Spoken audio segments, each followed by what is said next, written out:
चैत्र नवरात्र का पावन पर्व 19 मार्च से शुरू हो चुका है। इन 9 दिनों के उत्सव में मां दुर्गा के 9 अलग अलग रूपों की पूजा की जाती है।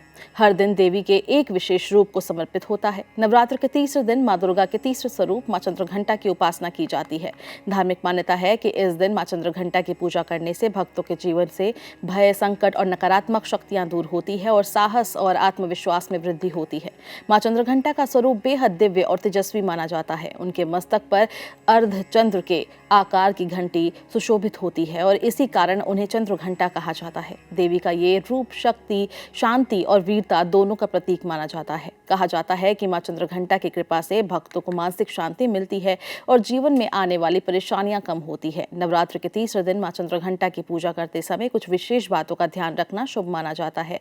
इस दिन भक्त लाल या पीले रंग के वस्त्र पहनकर पूजा करते हैं। ये दोनों रंग मां को प्रिय माने जाते हैं। पूजा के दौरान देवी को लाल फूल या लाल चुनरी अर्पित करना शुभ माना जाता है। ऐसा करने से मां की कृपा प्राप्त होती है और साधक की मनोकामनाएं पूर्ण होने की मान्यता होती है। भोग के रूप में मां चंद्रघंटा को खीर अर्पित करना अत्यंत शुभ माना जाता है। दूध से बनी खीर में केसर डालकर देवी को चढ़ाने की परंपरा भी कई जगहों पर देखने को मिलती है। इसके अलावा देवी को लौंग, इलायची, पंचमेवा और दूध से बनी मिठाइयां भी अर्पित की जाती है। माना जाता है कि इन चीज़ों का भोग लगाने से देवी प्रसन्न होती है और भक्त को सुख समृद्धि का आशीर्वाद भी वो देती है। नवरात्र के तीसरे दिन दान पुण्य का भी विशेष महत्व बताया गया है। इस दिन मां चंद्रघंटा की कृपा पाने के लिए मंदिर में पीतल की घंटी दान करना शुभ माना जाता है। मान्यता है कि ऐसा करने से देवी प्रसन्न होती है और भक्तों की इच्छाएं पूरी करती है।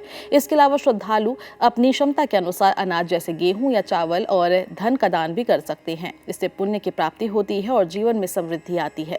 इस दिन देवी की पूजा के दौरान मंत्र जप करना अत्यंत लाभकारी माना जाता है। मां चंद्रघंटा की कृपा पाने के लिए ओम देवी चंद्रघंटाय नमः मंत्र का कम से कम 11 या 21 बार जाप करना चाहिए। ऐसा करने से साधक के मन की इच्छाएं पूरी होती है और जीवन में सकारात्मक ऊर्जा का संचार होता है।